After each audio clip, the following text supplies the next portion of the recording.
ఎంత కొవ్వుగా మాట్లాడుతున్నారో తెలుసునా?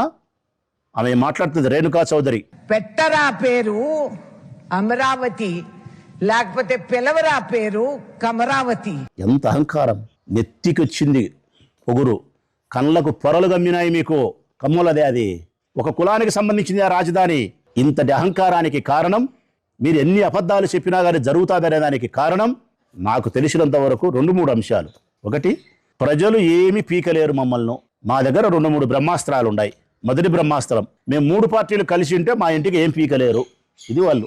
మేము ప్రజారంజకమైన పాలన చేయకపోయినా, ప్రజలకు ఇచ్చిన వాగ్దానాన్ని నెరవేర్చకపోయినా, అభివృద్ధి పేరుతో మేము భూదోపిడీ చేసినా, ఆర్థిక దోపిడీ చేసినా, మనుషులు సంపించి తప్పుడు కేసులు పెట్టినా మా ఇంటికి కూడా పీకలేరు. కారణం, మేము 3 పార్టీలు కలిసి ఉన్నాం. మా 3 పార్టీలకు ఒక్కొక్క పార్టీకి ఒక్కొక్క రకమైన కులం వారసత్వపు ఓటుగా ఉంది. కాబట్టి మేము ఎన్ని చేసినా ఆ కులం ఓటేస్తాదని మీ నమ్మకం. ఇది జరగదు. మీరు నమ్మిన ఆ 3 కులాల మనుషులు కూడా మానవత్వం కలిగిన మనుషులే.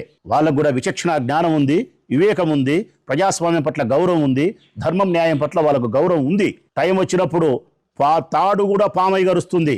మీరు ఏ కులాలనైతే ప్రేమించి ఆ కులాలు మీరు ఏం చేసినా ఓటేస్తాయనుకుంటున్నారో ఆ కులాలే మీ పైన తిరుగుబాటు చేస్తారు. ఆ కులాలే మిమ్మల్ని తుక్కుగా ఓడించే రోజు వస్తుంది. ఇది మీ మొదటి అహంకారం. మీకు రెండో నమ్మకం, మేము ఎన్ని అబద్ధాలు చెప్పినా మా అబద్ధాలను నిజంగా నమ్మించడానికి పచ్చపత్రికలు మా పక్షాన నిలబడినాయి కాబట్టి మేము ఎన్నైనా అబద్ధాలు చేస్తామని చెప్పి. ఆ కాలం కూడా చెల్లిపోయింది. సోషల్ మీడియా వచ్చింది. నిమిష నిమిషానికి ఈ ప్రొద్దుటూళ్ళలో మొదలుకుంటే అమెరికా, ఇరాన్, ఇరాక్ వరకు యుద్ధం వరకు జరుగుతుంటే ప్రతి విషయాన్ని నిమిషానికి సోషల్ మీడియాలో చూడగలుగుతున్నారు ప్రజలు.